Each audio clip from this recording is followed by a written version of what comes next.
On this week's prequel episode, we follow up on our Rosemary's Baby listener polls and preview V for Vendetta.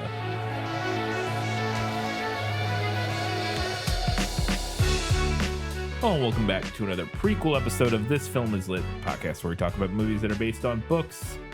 It's a prequel episode. It's election week. We're stressed about everything, so we're just going to get right into it with our patron shoutouts. I put up with you because your father and mother were our finest patrons, that's why. No new patrons this week, but we have our Academy Award winners, and they are Nicole Goebel, Eric, Harpo Rat, and I'm normally so fond of Satanists, parenthetical Nathan, Vic Apocalypse, Matilde, Steve from Arizona, Int Draft, Teresa Schwartz, Ian from Wine Country, Kelly Napier, Gratch, Just Gratch, Shelby says if Batman and Catwoman can be in-game in the comics, so can Spidey and Deadpool, you cowards. That darn skag, V Frank, and Alina Starkov. Thank you all so very much for your continued support. Katie, let's see what the people had to say about Rosemary's Baby. Yeah, well, that's just like your opinion, man. On Patreon, we had 6 votes for the book and 0 for the movie. It was a total shutout on Patreon this week. Shelby said, "At last, This Film Is Lit covers the anti-Breaking Dawn." Oh, yeah. I mentioned way back when you finished the Twilight Saga that I was going to read this as a palate cleanser after Breaking Dawn, and I did, but I waited until now to see the movie. Maybe it's just because I experienced the story through the book first, but I had a much more visceral reaction being in Rosemary's head and experiencing it all with her and seeing what she was missing. The movie is a great adaptation, but I'm picking the book. It feels like Ira Levin challenged himself to make his male lead the absolute worst in every book, and I kinda love that. I've now read this, The Stepford Wives, and earlier this year, A Kiss Before Dying, my favorite so far, even if it's more of a thriller. They did make a movie of that, but I don't know how they could pull off the twist in a visual medium. That said, I still hate Guy Woodhouse the most. I've never encountered such a hateable character. And Dr. Hill's betrayal left me reeling, like Katie mentioned in the episode. What I'm saying is, this book has stayed with me and won't be leaving anytime soon. And I agree, baby Andrew sounded cute. There you go. Cute little demon baby. Yeah. It'll be interesting to see. Obviously, based on the voting and a few of the comments that I saw, a lot of people preferred the book or picking the book over the movie, which is interesting. Oh, I don't know if it's that interesting. I may have felt the same had I read the book as well. Because I will say, like, I actually really enjoyed the movie. I thought it was very, very good. But it wasn't one that, like, there were some specific things in it that I was like, ooh, I really like this, that sort of thing. But it wasn't something that as a whole, I was like, oh, this is like The Godfather, like, even Annihilation to some extent, where I was like, these are like kind of masterpieces. I think this is close, but I don't think it's of the 2 Roman Polanski films I've seen. I don't even know if it's his best film of the 2 I've seen. So like, I can get maybe that it wouldn't, that the book may just be, that people would have a preference for the book. And then you throw in the Roman Polanski of it all, and I can understand it's being like, nah. Even if it was close, like, nah, I'll just give it to the book. Our next comment on Patreon was from Kelly, who said, "I waffled back and forth about which one to pick because the movie is such a faithful adaptation, but I ended up going with the book because having it be from Rosemary's perspective really had me feeling like I was being brought along with her paranoia and terror. I also thought the pacing was better in the book. Not really the movie's fault. It's a lot to get through without being 6 hours long, but I liked how the book was able to slowly and deliberately have us questioning what was going on. And agreeing with Katie, I love when she clapped back about the baby's name." Mm-hmm.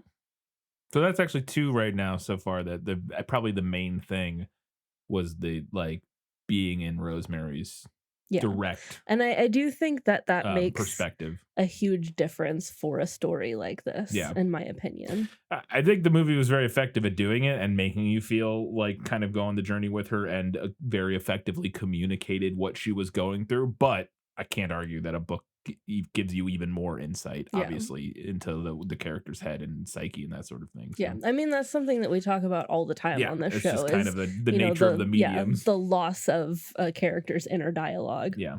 Our last comment on Patreon was from, and I'm normally so fond of Satanists, parenthetical Nathan, who said, I gotta say, this movie was a profound disappointment to me. It really failed to create the same sort of sense of dread or expectation that I got from the book. I wonder if this is because it is so similar to the book that I just knew every beat before it happened. Maybe this lessened my enjoyment of the film because it seemed like a bad copy. It had all the same beats, but none of the creepy heart. It's also possible that just knowing the ending ruined it for me, and that would have happened whichever media I consumed first. I can see that I'm asking the film to be fundamentally different from the book, which is generally not what I want in an adaptation, so I don't really know what my solution would be. Yeah, that's interesting because I mean, obviously, this is a very subjective thing. Like Mhm. you can there's a lot of things about movies that you can kind of talk about somewhat objectively in terms of like the the quality of the lighting and the shot composition, all stuff, and even like the script to some extent, and even then, obviously, it's still subjective, but like you can kind of put some sort of objective parameters on stuff. But something like the movie did not create the same sort of sense of dread in me that the book did. That is just a completely interior subjective like Right. emotional reaction to a piece of media.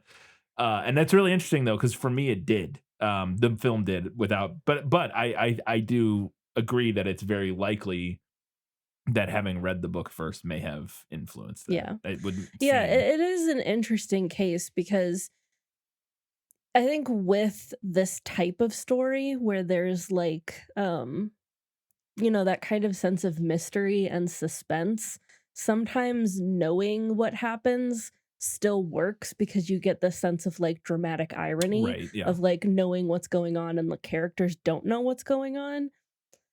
I'm not sure that it works as well here as that does in other properties though. Yeah, maybe. I don't know. I because I 'Cause that again, was like that was something that I also struggled with, was yeah. just, like I still enjoyed reading the book, and I enjoyed the movie too, but, like, pretty much the whole time I was reading it, I was like, "God, I wonder what Yeah.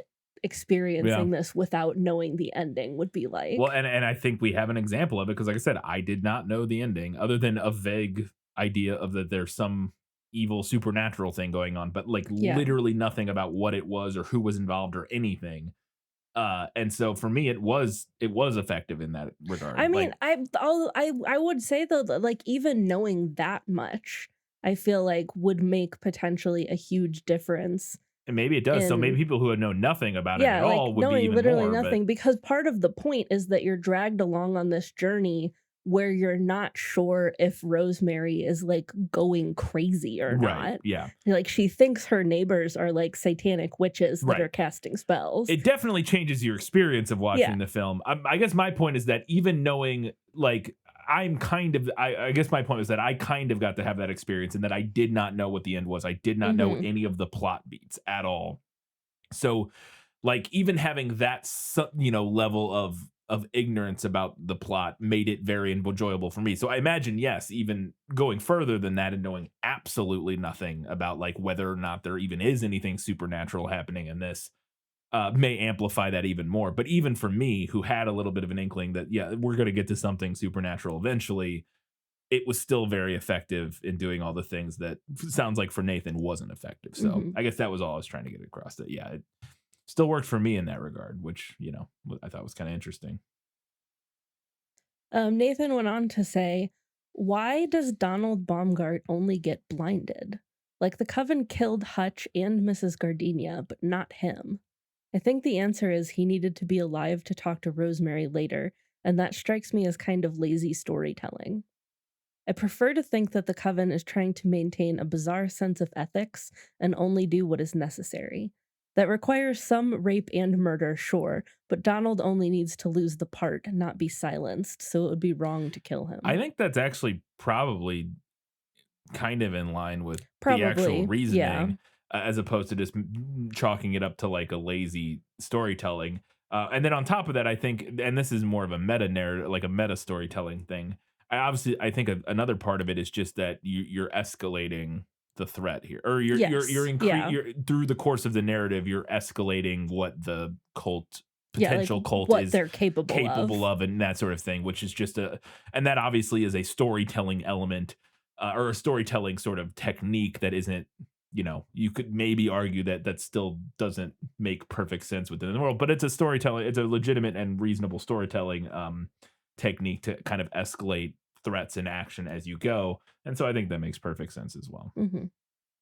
I feel like the extended undressing before sex was meant to be artsy or something, but I didn't get it all in the context of this film. It seemed out of place for the creepy, ominous vibe, like it got cut out of some deconstruction of a rom com. I get that real sex is awkward and weird sometimes, but why is this movie highlighting that? So I think the reason you're doing that in this movie is to make it feel more real, like Hmm. to ground this story that will go off the rails. Ultimately, at the end, we're dealing with the satanic cult birthing the Antichrist, through having summoning Satan and have him impregnate a woman on Earth or whatever. Like we get to crazy places at the end of this, and so I think it's important early in the story, especially in a film, to ground the story and give it a sense of realism to really make the viewer feel pulled in and identify with the characters. Because when you see something, a small detail like that, I think also the way you're talking about here, like using it as a deconstruction in a rom com, is also very, very, very valid place and way you could use a scene like that. But in this instance, what it's doing is it's going, these are normal people like you. When they're not movie people. Movie Hmm. people just magically are naked or don't even need to Right. take off their clothes and just have sex through their clothes or whatever. You know what I mean? Like they kind of just like all of a sudden they're just magically under covers having sex. I think showing you this normal couple in this normal apartment eating on the floor and then taking 45 seconds to take their clothes off to have sex, it's a very effective way visually very quickly to make the audience go, hey, they're just like me. That's like, yeah, I also, when we have sex we got to take our clothes off awkwardly. That's just a way humans, that's just what happens, generally speaking. And so yeah, I think it totally works in that regard, personally. That's a fair point. And that by doing that, your point is that you're heightening the later horror by Hmm. making the audience. I think this goes without saying. I just want to make sure that I went full circle on that. By having the audience really like identify with these characters and insert themselves into these characters, uh, when the bad things start happening, it makes all that more horrifying, more terrifying because it's more easy to imagine it happening to you because you Right. see these characters as real people just like you, as opposed to fake movie characters. Hmm. Okay, sorry. Terry's doppelganger in the movie is Victoria Vetri, which is the actor who plays Terry, and I find that pleasingly meta. Somebody else also commented on that. Victoria Vetri, which is the actor.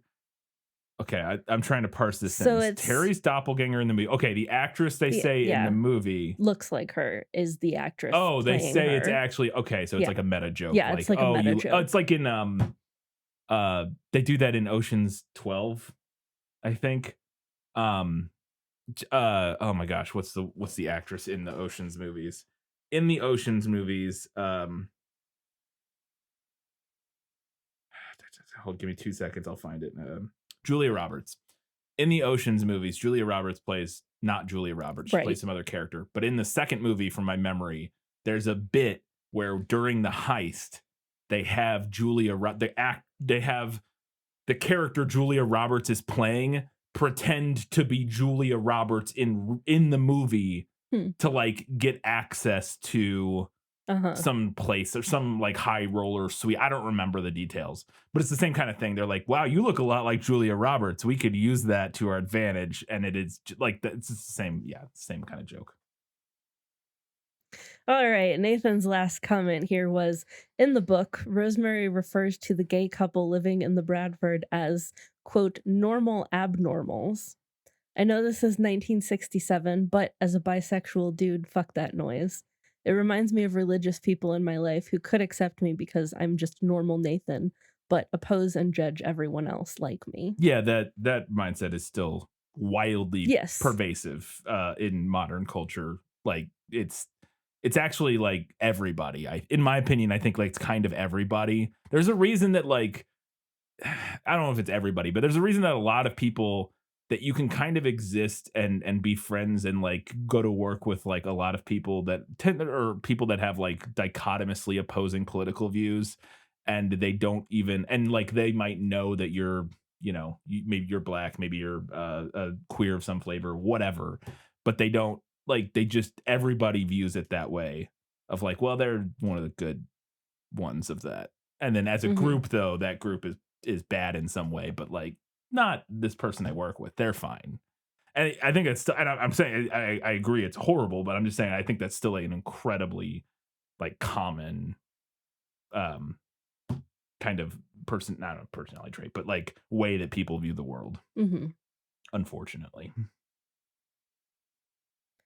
Over on Facebook, we had 0 votes for the book and 1 for the movie. And Mladen said, I usually vote on Instagram, but since I ran out of time, I'll do it here. I didn't read the book, but based on Katie's notes, I want to if they ever publish a new edition in my corner of the world. So I rewatched the movie in preparation for this episode. My vote goes slightly to the movie. If I'd done both, my vote would probably go to the book. I loved Mia Farrow's performance and the theme of feeling helpless, terrified, alone, and not knowing who to trust, including your own husband. Speaking of Guy, I hated him. After the rape scene happened, anytime he was on screen, I wanted him to die. It's fair, I understand. To be frank, Rosemary had a chance near the end with a knife. Either him or Roman Castevet, where he was so close to her that cutting his throat was right in front of her. Missed opportunity. I actually so thought that might happen when she walks over and Roman was like standing there and she's Yeah. holding the knife. I thought she might kill him and like what would happen is like nothing. Like people would be like, "Oh, that Oh, sucks." Like, yeah. "Oh well." Still like hail the Antichrist bait. You know Right. what I mean? Yeah, Like yeah. that's kind of what I was 'Cause who expecting. cares at Yeah, that like we point? did the what thing we wanted to do, or even to the thing of like, all right, you're in charge now, or so I don't know. Like I was actually kind of expecting that to Like happen. if you kill their leader, Yeah. you become the leader. Yeah, like the Sith. Who I don't know. Like I was actually kind of expecting that to happen. As far as acting goes, everyone did a great job in their roles. However, I didn't like the opening music and singing by Mia Farrow. They're singing by Mia I Farrow? guess there was. I don't really I remember. don't remember that. The only thing I remember about the opening credits was seeing Vidal Sassoon. in Yeah, them. well, yeah. Yeah, the opening credits, and again, though, I think we're doing a similar thing with the sex scene of like trying to, because I agree, the opening credits it's just like Yeah. generic credits over the cityscape, but I think it's also doing a similar thing potentially of trying to Like almost lull you into a Yes. false sense of security. kind of like Rope, honestly. It's Yeah, a very very similar type similar. of opening to Yeah. Rope of like just a generic city. Oh, look, it's just New York City. Tons of people live there. This could be happening in your apartment building Mhm. if you live it. You know what I mean? Yeah. Like that kind of thing. Well, and Mladen did go on to say here it felt more like the opening for a 60s or 50s Audrey Hepburn romantic comedy, yeah. not a horror. And again, I think that maybe that's kind of the goal to make that all feel more personal, more identifiable Mhm. for the audience. I understand that he wanted to establish the beginning of the movie to be more cheerful before shit hits the fan. Mhm. Another thing I didn't like is the dream sequences at the beginning with the Catholic sisters and when she takes a nap in Dr. Hill's office where she dreams of the perfect family. Both of those scenes could have been cut and nothing would have been lost. I understand that her Catholic background was explained in the book, but in the movie they barely touch it apart from images in the dreams. I disagree. I think that stuff's kind of important to understand a little bit about. I don't remember exactly the one in the Dr. Hill's office, so I guess you point to your argument that it doesn't affect it that much. I That I think don't that one really probably remember it. could have been cut. I think the main thing that's important about the first dream sequence in the movie specifically is that it sets up so we're prepared for the dream sequence later. Yes, So we understand a little bit more about Yes. what's happening. Yeah, in I think that scene. is a good point. Is that it definitely lets us know, like, okay, this is a dream. Yeah, like this is how the this, dreams work. Yeah, this like, is we how kind this of, movie is handling dream Yeah. sequences. Yeah, I agree with that. But I also think just on top of that, I think the added layers of characterization from her Catholic past. Yeah. There's a little bit there that I think just helps flesh her out as a character and makes her more whole. I don't Right. think it's like wholly necessary, but I do think it helps. It's Right. just one Well, of those. and it's obviously not gone into as much as it is in the book, so I Yes. could see being like frustrated by Yeah. that. Yeah. Overall, I liked the movie, just probably not as much as people that put it at the high scale of must-see horror classics. Fair. I think I would put it there. I think I would put it high on the list of like, and not that I have an extensive list of that, so I'm probably not the best person. Like, to be fair, but I do think of the horror classics I've seen, I would put this up there of like, hey, you should watch. I actually just recommended it to somebody the other day. I was like, you should watch Rosemary's Baby. It's really good. But yeah, I don't know. I'd have to. I haven't seen enough horror classics to really know where I would rank it specifically. I think all of the horror classics I've watched have been for this podcast. Pretty much, yeah. Same for me. On Twitter and Instagram, we didn't have any comments, but we had 1 vote for the movie on Twitter and 2 votes for the book and 1 for the movie on Instagram. On Goodreads, we had 1 listener who couldn't decide, and that listener was Miko, couldn't decide, who said, I knew only one thing about this story going in, but it was the what have you done to its eyes part. And from there, one can deduce backwards quite a lot. That's fair. I wonder how I would have felt about the story not knowing about the satanic cult beforehand. I'd be interested to know who actually raped Rosemary. Was it Guy or someone else working as a conduit, or a physical manifestation of Satan, or was it a virgin birth? The different answers give a slightly different idea about what Guy was thinking and what he's willing to put Rosemary through. I'm also curious about what exactly the Castavets said to Guy to convince him to go through with this. So I think we know, I mean, we don't know exactly what they said, but I think we can just infer that they essentially were like, hey, you will be an incredibly successful movie star. Yeah, if you help us, we can help you become. Promised him career success. Yeah. As for the first part about like who actually in that, my reading on it, just having watched the film once, was that it was Guy and Satan. If that makes sense. I guess that would be it was Guy working as like a conduit kind of. Or I could see it as I don't think it was a virgin birth. I think it's very important narratively that she was raped. I think like for the point of the story and like what happens. I could be wrong. I don't think Miko literally means like a virgin birth. No, here, I think he does in the sense of like, I think he's saying like an immaculate conception, like the baby just voiped into her stomach. Okay, fair enough. I think that's what he's implying. Yeah. And I don't think that's the case. I think there was, whether it was Right. Satan or Guy or whatever, forcibly raped Rosemary and inseminated her, and that's how we ended up with that. Like, I think that's important to the story that happened. Yeah. So that would be the only one of those I would just rule out. But I don't know of those. I don't know exactly which. I'm going to be honest. I never interpreted this as anything other than a physical manifestation of Satan. Yeah, and that's because early on in the book, we find out that supposedly Adrian Marcato did summon Satan. Yeah. At the Bramford.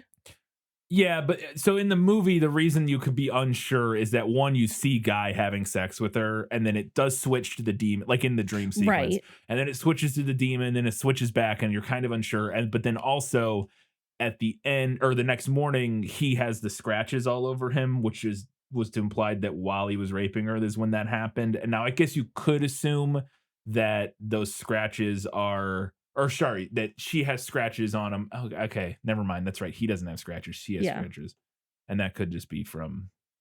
Never mind. So yeah, I guess it could be either. I wasn't sure. I kind of thought it might be him as like, the conduit for Satan, but I don't know. It doesn't really matter either way. I just think it's important that it was that. Anyways, Mika went on to say, I have a bit of a hard time figuring out if I prefer the book or the movie. In the book, we see Rosemary's thoughts, which helps explain her actions, like how she figures out that there's a secret passage in the closet. But I also feel like the book puts too strong a point on some things too early.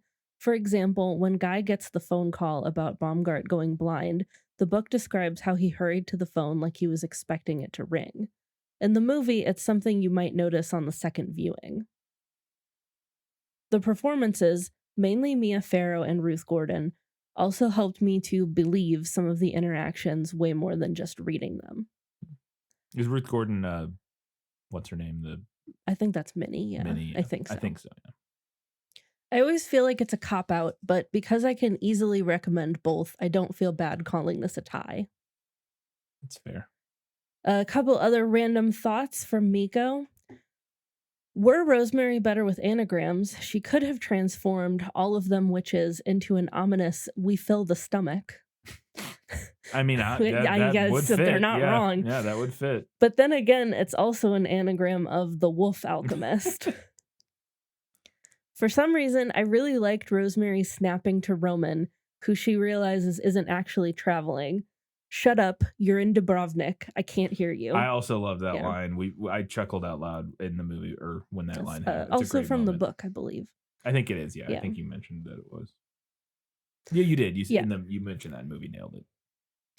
I assumed the pain was from the baby's horn or claw stabbing Rosemary, and the belief comes when the baby finally moves and changes position. Could be. Could be. I would think it would be too, because it starts like pretty much right away. It's right away, and it's so consistent. I would think it would be too early. Yeah. But then, I mean, it's a Satan It baby, doesn't so like, matter. who Yeah, knows? Who knows? Who knows? I don't know anything about the gestation of Satan babies. Me either. Brian was actually on point guessing that the baby's birthday would be predetermined. Cultists even comment on it afterwards. June 25th, exactly opposite to Jesus. I do remember that now that you mention it, that they're like, yeah, it's because it's the Antichrist. Yeah. His birthday's the opposite of Christ. It's almost my birthday. Very close. Are you secretly the Antichrist? No, because it's not my birthday. It's just close to my birthday. Secretly almost the Antichrist. Yeah, I guess we all are almost the Antichrist. I don't know. I mean, I don't know what that would even mean. So, in the movie, Rosemary compares Terry to Victoria Vetri, and Katie commented on her not being well known. You might recognize Vetri as Terry in Rosemary's Baby, apparently under the pseudonym Angela Dorian that she also used in Playboy. Well, there you go. So, there you have it. Yeah. So our winner this week was the book with 8 votes to the movie's 3, plus Miko, who couldn't decide. All right. Thank you all for your votes and your feedback. Now it's time to go ahead and preview V for Vendetta, the book. I wish I wasn't afraid all the time, but I am.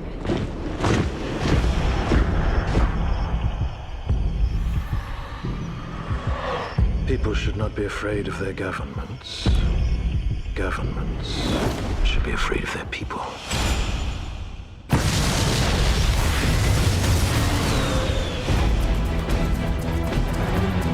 Those caught in violation of curfew will be prosecuted without leniency or exception.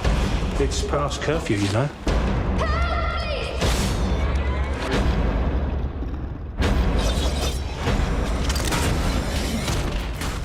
V for Vendetta is a British graphic novel written by Alan Moore and illustrated by David Lloyd with additional art by Tony Ware. It was initially published between 1982 and 1985 as an ongoing serial in the British anthology Warrior. According to Wikipedia, at the time, it was one of the least popular being published in that anthology. Not really sure how they determined that, but there you have it. However, Warrior was canceled in 1985 with 2 completed issues going unpublished due to that cancellation. But in 1988, DC Comics published a 10-issue series that reprinted those Warrior stories and then continued the series to completion. The entire series was later released as a collection in both paperback and hardback form. And by 2006, DC Comics had sold more than 500,000 copies of the graphic novel in the United States. A little bit of background information. Moore was apparently inspired by a comic strip idea submission that the DC Thompson scriptwriting competition rejected in 1975, called The Doll, which involved a transgender terrorist in whiteface makeup who fought a totalitarian state during the 1980s. Nice. Which, I'm going to be honest, sounds fucking lit. Yeah, sounds pretty awesome. Years later, following that initial idea, Warriors publisher Des Skin reportedly invited Moore to create a dark mystery strip with artist David Lloyd.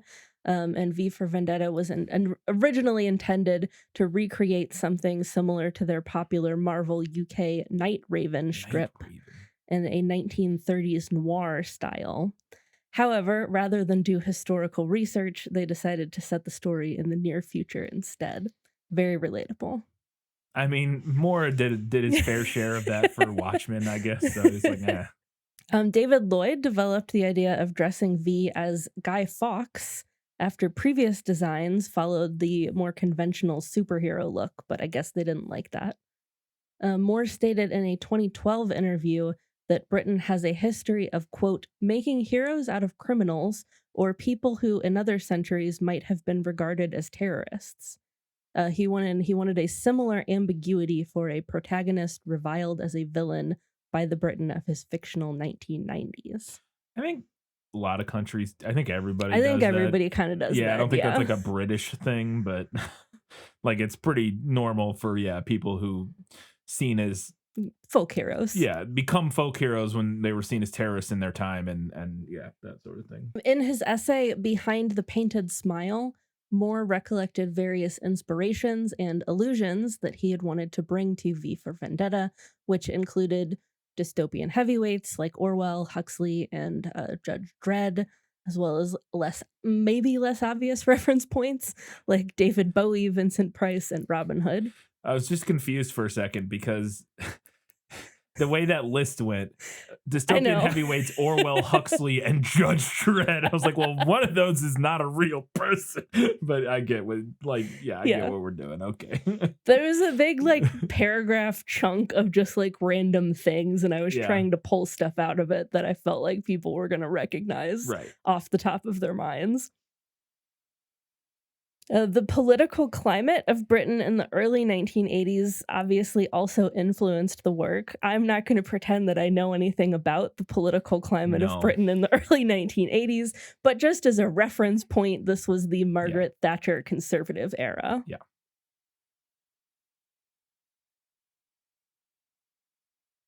The two conflicting political viewpoints that dominate the story are anarchism and fascism. Moore stated in a 2006 interview that V is designed as an enigma, as he, quote, didn't want to tell people what to think, but wanted them to consider some extreme events that have recurred throughout history. Yeah, Moore doesn't really do, this is the message and the moral of the story. It's more like, hey, here's some shit. Figure it out, fuckheads. I mean, he definitely has an opinion that you can kind of glean from his stuff, but it's not his stuff is, again, I say his stuff. I've read Watchmen, but there's layers like an onion. The February 1989 issue of the Comics Journal ran a poll on the top 100 English language comics of the century, in which V for Vendetta placed 83rd. And in November of 2019, the BBC News listed V for Vendetta on its list of 100 most influential novels. Continuing with some cultural impact of V for Vendetta, hundreds of thousands of Guy Fawkes masks from the books and film have been sold every year since the film's release in 2005. Perhaps most notably, Anonymous, an online group associated with computer hacking, popularized the mask as a symbol for rebellion by wearing it at protests against governments. So the mask was adopted by protesters during the 2008 Project Scientology protests against the Church of Scientology, the 2011 Occupy Wall Street protests, and in the 2014 Hong Kong protests, just to name a few instances. Following the Occupy Wall Street protests, artist David Lloyd stated, quote, the Guy Fawkes mask has now become a common brand and a convenient placard to use in protest against tyranny, and I'm happy with people using it. It seems quite unique, an icon of popular culture being used this way. Yeah, in that specific way, it's definitely up there. There are probably other examples, but I'm sure it's there are other examples, but it nothing's has jumping immediately to the mind. the mask itself has Yeah. kind of taken on a life of its Oh, own absolutely. outside of Yeah. like the story Oh god, yeah. proper. Tons of people who know what this is or know what the mask is and like know like affiliate it with protests and Yeah. revolutions and that sort of thing. So many of those people probably have never seen V for Vendetta Yeah. or know anything about it. If I had to guess, I mean, me included. Yeah. I've never seen it, and I mean, I know a little bit about what it is, but not a lot. yeah. Speaking of, other than the 2005 film that we will be discussing, the graphic novel has not seen another successful adaptation. In 2017, British Broadcasting Network Channel 4 announced a television series adaptation. However, that project has been in development hell since then. Hmm. And in 2019, I thought this was really interesting.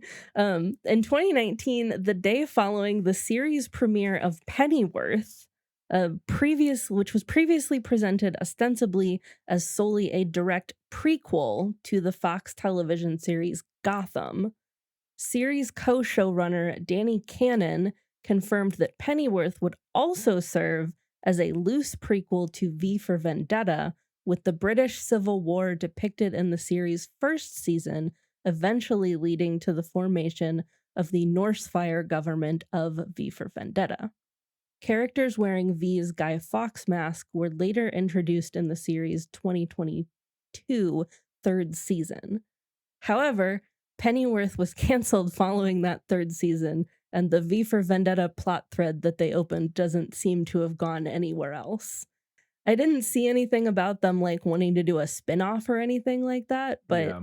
it kind of feels like maybe they were leaving it open for that, but it doesn't seem to have gone anywhere. Interesting. Well, there's a weird connection to that. And because I actually knew that I had seen that, but there's a weird connection to that I'll get to in my notes here right now, actually. Let's go ahead and talk about V for Vendetta, the film. Who are you? Gentlemen, I want this terrorist found, and I want him to understand what terror really means. We're working on several leads. Her parents were detained when she was 12. It was like those black bags erased them from the face of the earth. You have one chance. You must tell us the whereabouts of Codename V. If our own government was responsible for the deaths of 100,000 people, you really want to know? Those who are responsible will be held accountable. The time has come for you to live without fear. I'm ready. V for Vendetta is a 2005 film directed by James McTeague, known for The Raven, Ninja Assassin, as well as being an assistant director on The Matrix. The film was written by Lily and Lana Wachowski, who known obviously for the Matrix films, Cloud Atlas, Speed Racer, Jupiter Ascending, Sense8, lots of other things, but the Wachowskis very, very famous. The film stars Natalie Portman, Hugo Weaving, Stephen Rea, John Hurt, and Stephen Fry, among quite a few others. Those were just the main ones listed. It has a 73% on Rotten Tomatoes, a 62% on Metacritic, and an 8.1 out of 10 on IMDb. And it's actually movie number 168 on their top movie list. It used to be the top 250. Now it's just their top movie list. I don't know how far it goes. The film made $134 million against a budget of $50 million. It was nominated for 3 Saturn Awards, which are the Oscars for the Academy Awards for Sci-fi. science fiction, fantasy, and like genre film. It was nominated for 3 Saturn Awards, 1 for Best Science Fiction Film, 1 for Best Writing, and 1 for Best Costumes. And then it actually won, Natalie Portman won the Saturn for Best Actress. So, getting into a little bit of the backstory of the film's production, the rights for V for Vendetta were acquired in 1988 by Joel Silver, who was a producer, along with another Alan Moore property, Watchmen. And an early draft of this script was actually written by Roadhouse screenwriter Hilary Henkin, but her version was a very heightened satirical and surreal version of the story that differed pretty largely from the novel. It sounds like maybe the studio wasn't super happy with it. It's kind of nothing really happened with it for a while. Meanwhile, the Wachowskis were big fans of the graphic novel and actually wrote a draft for a screenplay before they'd ever even made the Matrix films. Back in like the mid 90s, they wrote a draft of a screenplay for V for Vendetta. Moving forward quite a bit, as the film was getting produced and coming out, Alan Moore dissociated himself from the film because he was not involved with the writing or directing in any real way, and his voice was not being heard for what he wanted. He would go on to actually to end his cooperation with DC Comics after Warner Brothers, who is DC's parent company, decided that they were not going to retract statements that they made about Moore's supposed endorsement of the film. To what that reads like, and I didn't look into this, but to what me that reads like is like they basically implied that he was like, yeah, signing off on the movie, and he was like, no, I don't. And they were like, nah, too bad, don't care. And then he was like, all right, fuck you, DC. He apparently did not like some of the adaptation changes that they made for the story. But more specifically, the thing that he really didn't like is changing the theme of his original work to be less about fascism versus anarchism, and instead having the story reflect the current American the contemporary American politics when the film was made in the early 2000s of neoconservatism versus American liberalism. And as a result of all this, Moore's name does not appear in the credits or anywhere. But yeah, he was like, which look, I guess I understand but like that's kind of what adaptations do. Take something, find a way to make it relevant to a current, I don't know. It's Anyways, we'll see. I'd be interested to see, but that was what, like his big thing is like, it's not about like American liberalism and conservatism. It's about fascism and anarchism. And that's not what this story is about. So we'll see. So, and this is the funny, interesting crossover. James Purefoy, the actor, was originally cast as V.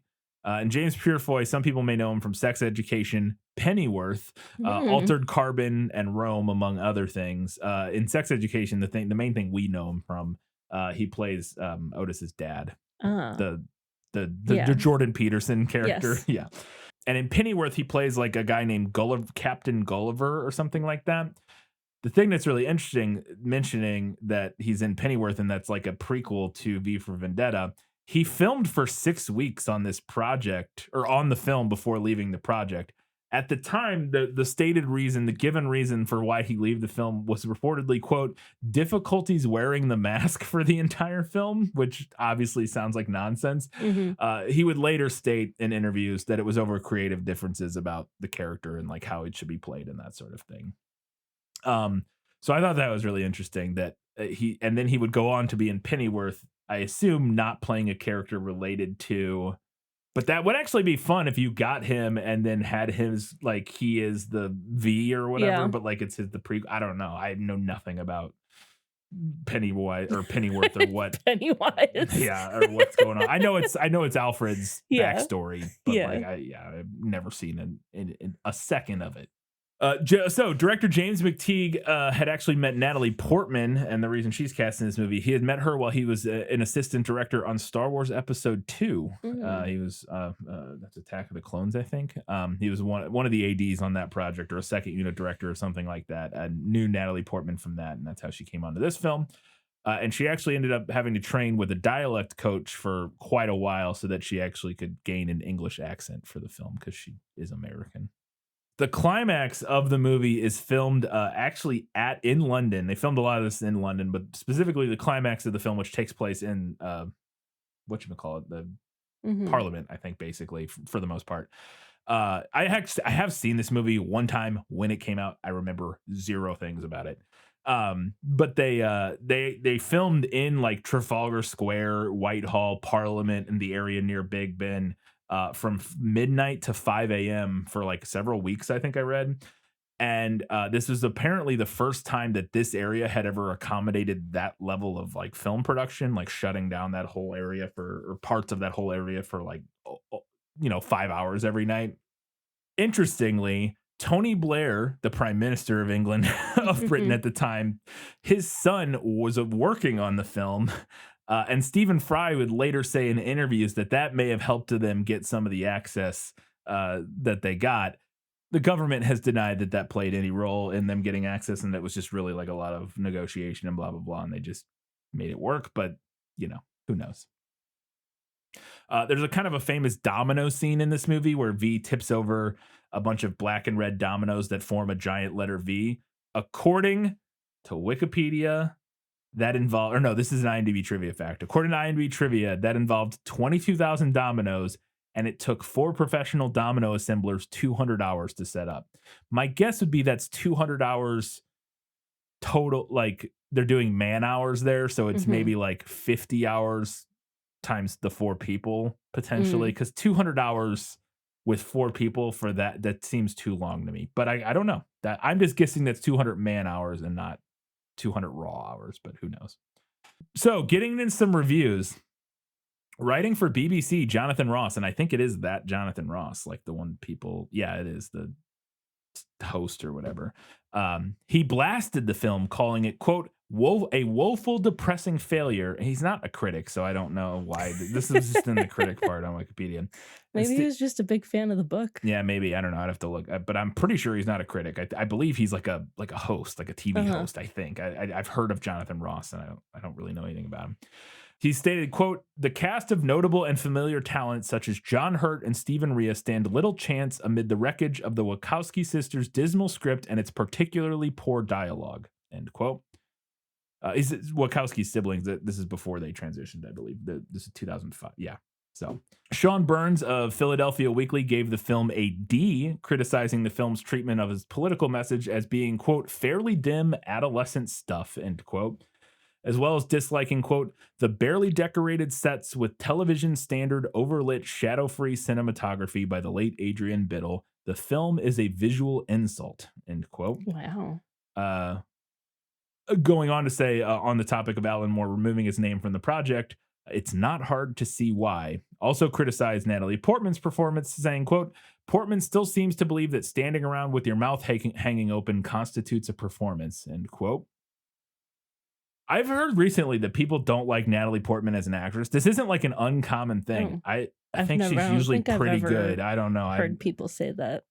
There's things she's been bad in. I think she's bad in Star Wars Episode 2 and 3, but I think that's less to do with her and more to do with the dialogue and direction and that sort of thing.